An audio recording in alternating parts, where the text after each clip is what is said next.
हाँ पुत्र, क्या कहा था तुमने? इस लो स्तंभ में तेरा विष्णु है।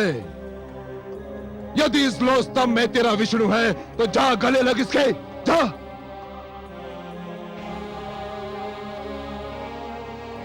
आगे बढ़ दुष्ट, अपने विष्णु का आलिंगन कर, जा। जो आज्ञा पिताश्री, आपका आशीर्वाद चाहिए।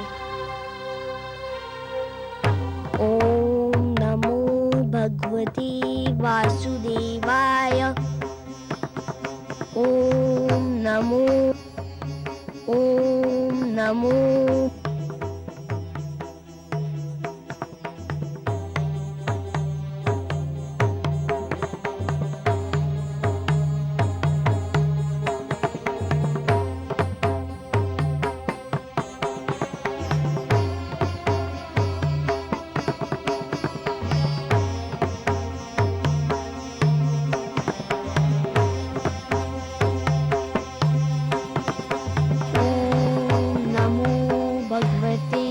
वासुदेवाय। ओम नमो भगवते वासुदेवाय।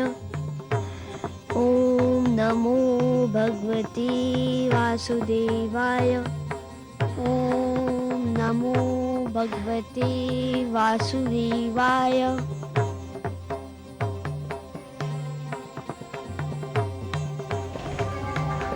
मैं अपने विष्णु के गले लग गया पिताश्री। धूर्त कपटी, अवश्य तेरे पास मायावी शक्तियां हैं जिसकी सहायता से तूने इस लो स्तंभ को ठंडा कर दिया।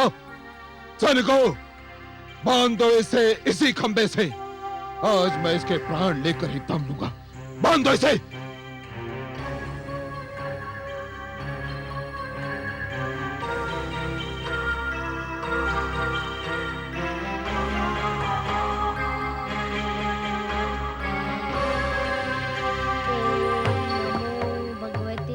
वासुदेवाय।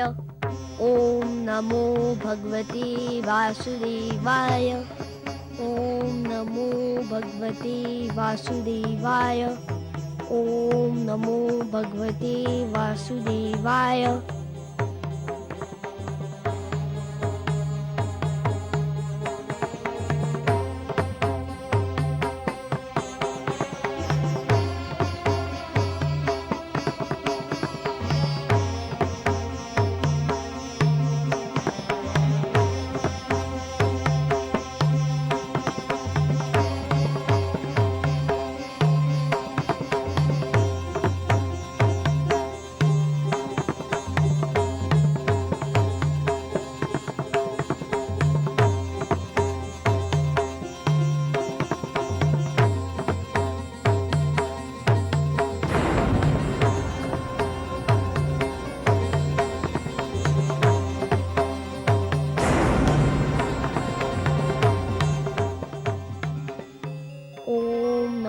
भगवते वासुदेवाय।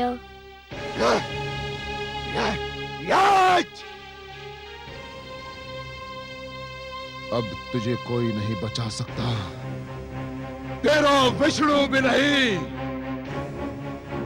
हाँ,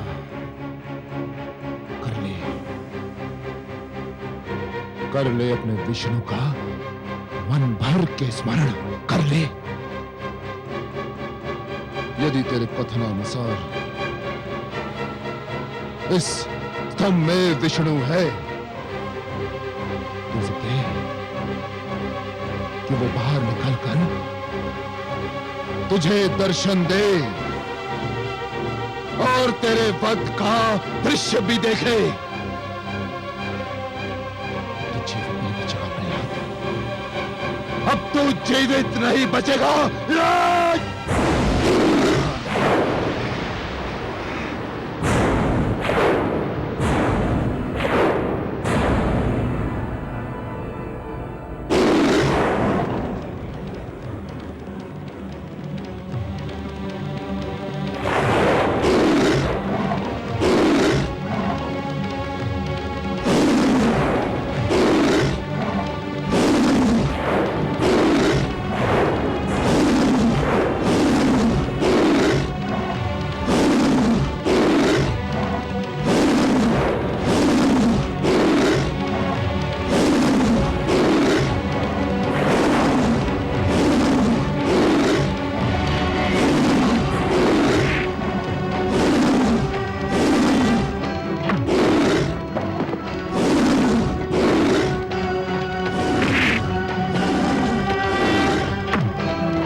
उतारो तू।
छोड़ दे मुझे, छोड़ दे।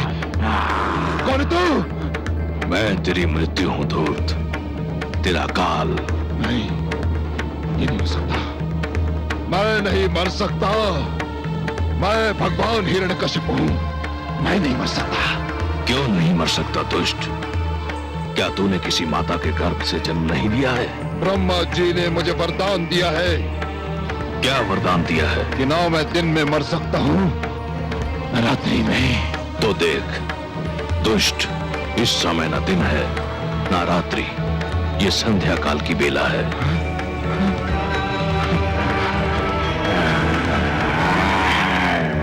ना मैं घर के भीतर मर सकता हूं, न घर के बाहर।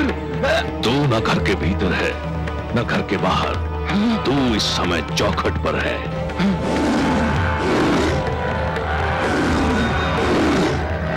ब्रह्मा जी ने कहा था कि ना मैं धरती पर मर सकता हूं, आकाश में। ब्रह्मा ने सत्य कहा था। देख तू इस समय ना धरती पर है ना आकाश में, तू धरती और आकाश के मध्य मेरी गोद में है। और क्या कहा था भाग्य विधाता ने? उन्होंने कहा था कि ना मुझे पशु मार सकता है न मानव। मुझे ना कोई पशु मानेगा ना मानव। मैं आधा नर और आधा सिंह, मेरा नाम नरसिंह है। और क्या कहा था? उन्होंने कहा था कि मेरी मृत्यु न शस्त्र संभव है न अस्त्र से। मेरे हाथों में ना कोई अस्त्र है ना शस्त्र। मैं अपने नखों से तेरा उदर चीर कर तेरा वध करने जा रहा हूं। अरे बचाओ, अरे बचाओ, कोई। तेरा अंत निकट आ चुका है मूर्ख।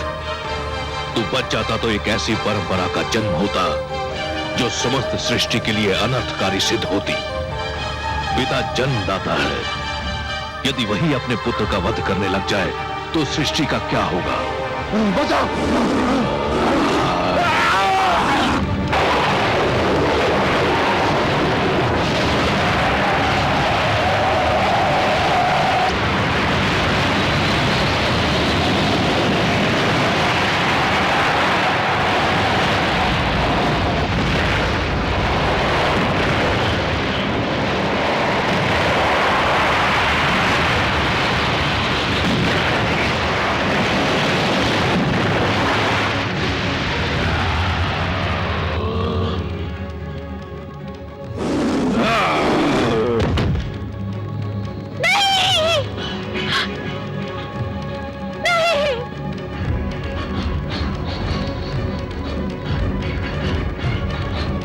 पापी, महापापी, अधर्मी, तूने मेरे भक्तों, संतों, महात्माओं और सत्य के पथ के पथिकों का जीवन संकट में डाल दिया था।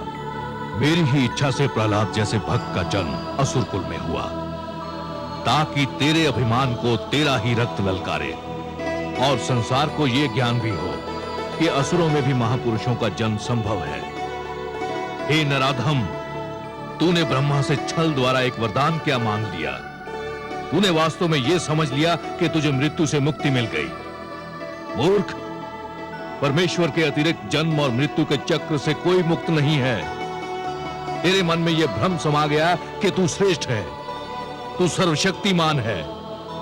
हे दुर्बुद्धि, हे दुर्मते, केवल ईश्वर श्रेष्ठ है। ईश्वर, केवल ईश्वर सर्वशक्तिमान है, केवल ईश्वर सर्वशक्तिमान है।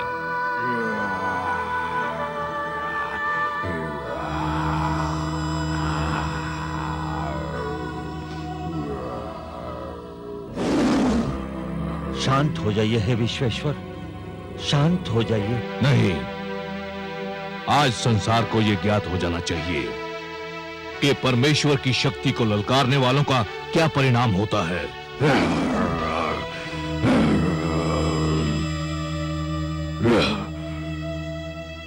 हे जनार्दन, हे लक्ष्मीपति, दुष्ट हिरण्यकश्यप अपने परिणाम को पहुंच गया है। अब अपना क्रोध रोक लीजिए। नहीं, अभिमानियों को यह ज्ञात हो जाना चाहिए कि उनका अभिमानी सिर किस प्रकार पैरों तले रौंदा जाता है।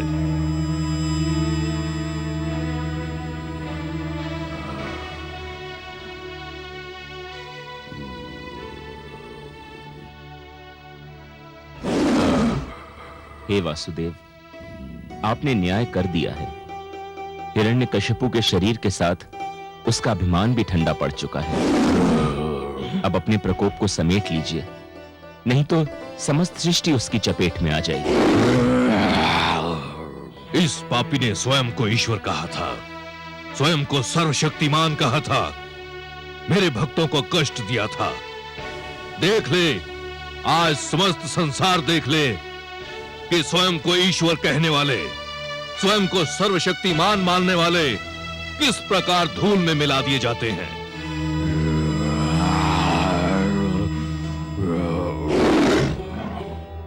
हे दया निधान, हे कृपा सागर, हे करुणा सिंधु, मैं जानती हूँ जब मानवता पे कोई संकट आता है, जब कोई आपके भक्तों को सताता है, तब आपके मन में क्रोध का ज्वार उमड़ता है।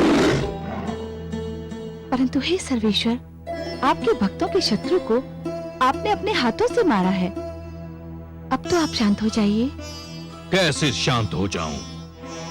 अधर्म को कैसे सहन कर लूं?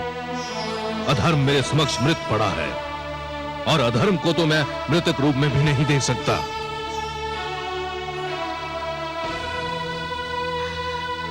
पुत्र,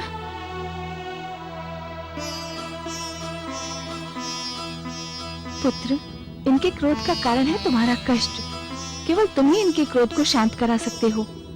यदि इनका क्रोध शांत नहीं हुआ तो प्रलय आ जाएगी, सारी सृष्टि संकट में पड़ जाएगी। आओ पुत्र। ओम नमो भगवते वासुदेवाय। हे मेरे वासुदेव, मेरे विष्णु, मेरे मन में जन्मी से आपकी जो छवि बसी है वह बड़ी सुंदर, बड़ी कोमल, बड़ी मनमोहक है। मैंने हर पल उसी छवि को पूजा है। हे जगदीश्वर, मुझे आपके इस विकराल रूप से डर लग रहा है। मैं जानता हूँ आपके क्रोध का कारण है मुझे दी जाने वाली यातनाएं, मुझे पहुँचाया जाने वाला कष्ट। उन यातनाओं और कष्ट का आपकी कृपा से अंत हो चुका है। हे वासुदेव, विश्वास कीजिए, मैंने आपसे अपने भाई अल्लाद और गुरुजन शंडर अमर के जीवन की भिक्षा अवश्य मांगी थी, परंतु पिताश्री के जीवन की भिक्षा कदापि नहीं मांगूंगा। वे आपके बैरी थे, आपने न्याय कर दिया। अब आप शांत हो जाइए और मुझे अपना वह मधुर रूप दिखा दीजिए जो मेरे मन में बसा हुआ है। हे वासुदेव, मेरी विनती सुन लीजिए, मेरी प्रार्थना स्वीकार कर लीजिए।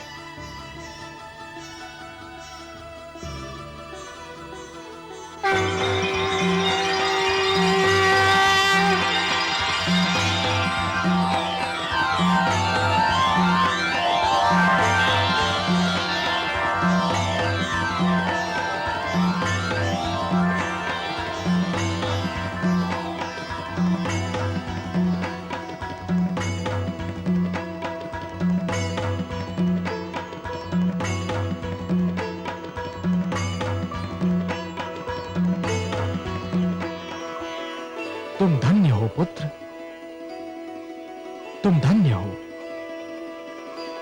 तुमने असुरों के बीच भक्ति की सुगंध फैलाई। तुमने दानवता के अंधकार में सत्य का दीप जलाया। तुमने असभ्यता की इस कीचड़ में सभ्यता का कमल खिलाया। तुमने इतनी छोटी आयु में मेरी राह में इतने सारे कष्ट सहे, परंतु अपने धैर्य का साथ नहीं छोड़ा। तुमने सबको यह दिखा दिया कि एक गुरु कैसा हो, शिष्य कैसा हो, शिक्षा कैसी हो। मैं तुमसे अत्यंत प्रसन्न हूं पुत्र प्रहलाद, अत्यंत प्रसन्न हूं। तुम मेरे परम भक्तों में गिने जाओगे। जब तक ये समस्त संसार रहेगा, कोई भी तुम्हारा नाम कदापि नहीं भूल पाएगा।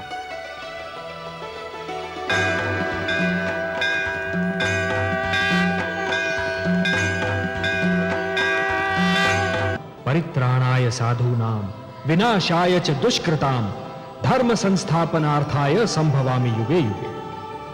जब जब धर्म पर संकट आएगा महादेवी, और ये दुष्ट जन महात्माओं को कष्ट पहुंचाएंगे, तब तब धर्म की रक्षा करने में आऊंगा, धरती और मानवता की रक्षा करने में आऊंगा और हर युग में आता रहूंगा।